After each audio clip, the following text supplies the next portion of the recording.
Assalamualaikum warahmatullahi wabarakatuh. Kembali lagi di channel Pejuang P3K. Sebelum menonton, jangan lupa subscribe, share, like, dan komen ya. Langsung saja kita simak videonya.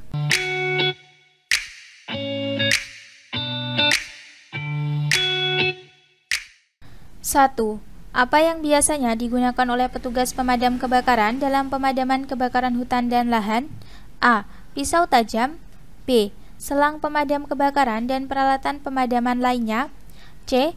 Perancah untuk memicu kebakaran. D. Menghindari hutan dan lahan. E. Tidak menggunakan alat apapun. Jawabannya adalah B. Selang pemadam kebakaran dan peralatan pemadaman lainnya. Pembahasan. Petugas pemadam kebakaran biasanya menggunakan selang pemadam kebakaran, alat pemadam portable, alat berat, dan peralatan pemadaman lainnya dalam upaya pemadaman kebakaran hutan dan lahan. 2. Apa yang harus menjadi prioritas utama dalam pemadaman kebakaran hutan dan lahan? A. Meninggalkan area tanpa tindakan. B. Membuang sampah di hutan. C. Melindungi kehidupan manusia dan properti. D. Menghindari tindakan pemadaman kebakaran. E. Memulai upaya pemadaman besar-besaran. Jawabannya adalah C. Melindungi kehidupan manusia dan properti. Pembahasan. Prioritas utama dalam pemadaman kebakaran hutan dan lahan adalah melindungi kehidupan manusia dan properti dari bahaya kebakaran. 3. Apa yang dapat digunakan untuk memadamkan kebakaran hutan dan lahan? A. Menggunakan api terbuka secara sembarangan. B. Meninggalkan hutan tanpa tindakan. C. Air, retardan atau zat penghambat api dan upaya fisik. D. Meningkatkan intensitas kebakaran. E. Meninggalkan area kebakaran tanpa peringatan. Jawabannya adalah C. Air, retardan atau zat penghambat api dan upaya fisik. Pembahasan. Untuk memadamkan kebakaran hutan dan lahan, petugas pemadam kebakaran menggunakan berbagai metode, termasuk penggunaan air, retardan atau zat penghambat api, dan upaya fisik seperti pemotongan garis pemadaman. 4. Apa yang dapat dilakukan untuk mencegah kebakaran hutan dan lahan? A. Menggunakan api terbuka secara sembarangan. B. Meninggalkan sampah di hutan. C. Melakukan pemantauan aktif. D. Meninggalkan hutan tanpa pengawasan. E. Meningkatkan bahaya kebakaran. Jawabannya adalah C. Melakukan pemantauan aktif. Pembahasan. Melakukan pemantauan aktif, salah satu tindakan pencegahan kebakaran hutan dan lahan adalah melakukan pemantauan aktif untuk mendeteksi tanda-tanda awal kebakaran dan mengambil tindakan segera dan untuk menghentikannya. 5. Yang dimaksud dengan penanganan pasca kebakaran hutan dan lahan? A. Upaya untuk memicu kebakaran setelah kebakaran terjadi. B. Tindakan untuk mengabaikan kebakaran yang telah terjadi. C. Serangkaian upaya untuk mengatasi dan memulihkan area yang terkena dampak kebakaran. D. Tindakan untuk meningkatkan bahaya kebakaran. E. Tidak ada tindakan yang dilakukan setelah kebakaran hutan dan lahan. Jawabannya adalah C. Serangkaian upaya untuk mengatasi dan memulihkan area yang terkena dampak kebakaran.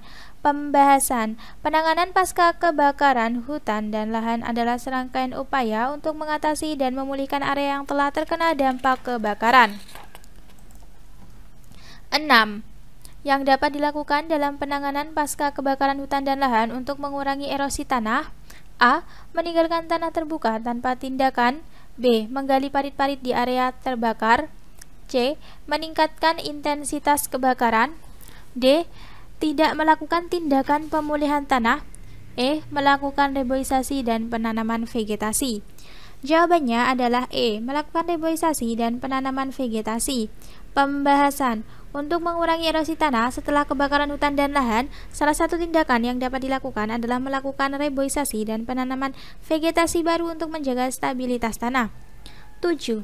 Apa yang biasanya digunakan dalam pemulihan habitat setelah kebakaran hutan dan lahan? A.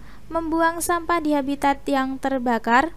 B. Menghindari melakukan tindakan pemulihan. C. Menggunakan api terbuka secara sembarangan. D. Perbaikan lingkungan dengan merestorasi tumbuhan dan satwa liar. E. meninggalkan habitat tanpa tindakan pemulihan? Jawabannya adalah D. Perbaikan lingkungan dengan merestorasi tumbuhan dan satwa liar. Pembahasan. Dalam pemulihan habitat setelah kebakaran hutan dan lahan, tindakan pemulihan mencakup merestorasi tumbuhan dan satwa liar yang telah terkena dampak kebakaran. 8. Yang dapat dilakukan masyarakat dalam mendukung penanganan pasca kebakaran hutan dan lahan adalah A. Meninggalkan area tanpa tindakan. B. Melakukan aktivitas yang meningkatkan risiko kebakaran. C. Mengabaikan peran dalam pemulihan. D. Berpartisipasi dalam kegiatan penanaman kembali dan pemulihan habitat. E. Tidak memberikan bantuan kepada korban kebakaran. Jawabannya adalah D. Berpartisipasi dalam kegiatan penanaman kembali dan pemulihan habitat. Pembahasan. Masyarakat dapat mendukung penanganan pasca kebakaran hutan dan lahan dengan berpartisipasi dalam kegiatan penanaman kembali dan pemulihan habitat yang bertujuan memulihkan area yang terkena dampak kebakaran. 9. Apa yang harus menjadi prioritas utama dalam penanganan pasca kebakaran hutan dan lahan? A. Menambah intensitas kebakaran. B. Meninggalkan area tanpa tindakan. C. Melindungi kehidupan manusia dan properti. D. Mengabaikan pemulihan lingkungan. E. Meningkatkan bahaya kebakaran. Jawabannya adalah C. Melindungi kehidupan manusia dan properti. Pembahasan. Prioritas utama dalam penanganan pasca kebakaran hutan dan lahan adalah melindungi kehidupan manusia dan properti dari bahaya kebakaran. 10. Apa yang dapat dilakukan untuk mengurangi risiko kebakaran hutan dan lahan di masa depan? A. Menggunakan api terbuka secara sembarangan. B. Menghindari melakukan upaya pemulihan. C. Merestorasi vegetasi alami dan melakukan tindakan pemulihan. D. Tidak melakukan tindakan apapun. E. Memperparah kerusakan lingkungan. Jawabannya adalah C. Merestorasi vegetasi alami dan melakukan tindakan pemulihan. Pembahasan. Untuk mengurangi risiko kebakaran hutan dan lahan di masa depan, tindakan pemulihan seperti merestorasi vegetasi alami dan menjaga ekosistem yang sehat sangat penting. 11. Apa yang bisa dilakukan untuk membantu komunitas yang terkena dampak kebakaran hutan dan lahan? A. Tidak memberikan bantuan atau dukungan. B. Melakukan aktivitas yang meningkatkan risiko kebakaran. C. Mengabaikan kebutuhan komunitas. D. Memberikan bantuan dan dukungan kepada komunitas yang terkena dampak. E. Meningkatkan kerusakan lingkungan. Jawabannya adalah D. Memberikan bantuan dan dukungan kepada komunitas yang terkena dampak. Pembahasan. Membantu komunitas yang terkena dampak kebakaran hutan dan lahan dengan memberikan bantuan dan dukungan adalah langkah yang penting dalam penanganan pasca kebakaran. 12. Apa yang dapat dilakukan dalam pemulihan habitat untuk mendukung populasi satwa liar yang terkena dampak kebakaran? A. Tidak melakukan tindakan pemulihan. B. Meninggalkan habitat tanpa tindakan pemulihan. C. Menghilangkan semua satwa liar dari habitat yang terbakar. D. Merestorasi vegetasi dan memberikan perlindungan terhadap satwa liar. E. Memulai aktivitas berburu yang lebih intensif. Jawabannya adalah D. Merestorasi vegetasi dan memberikan perlindungan terhadap satwa liar. Pembahasan. Dalam pemulihan habitat setelah kebakaran, penting untuk merestorasi vegetasi dan memberikan perlindungan terhadap satwa liar untuk mendukung populasi satwa liar yang terkena dampak kebakaran.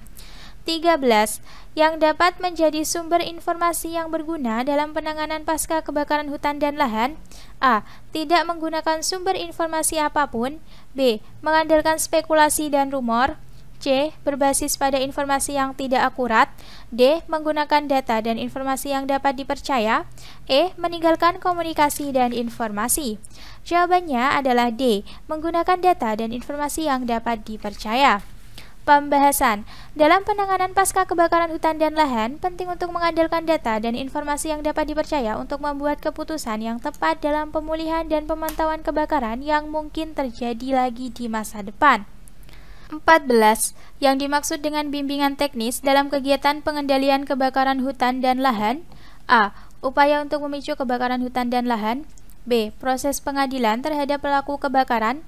C. Panduan dan arahan teknis yang diberikan kepada petugas pemadam kebakaran. D. Menghindari pelaksanaan kegiatan pemadaman. E. Tidak ada yang tahu tentang bimbingan teknis. Jawabannya adalah C. Panduan dan arahan teknis yang diberikan kepada petugas pemadam kebakaran. Pembahasan. Bimbingan teknis dalam kegiatan pengendalian kebakaran hutan dan lahan adalah panduan dan arahan teknis yang diberikan kepada petugas pemadam kebakaran untuk melaksanakan tugas mereka dengan efektif dan aman. 15.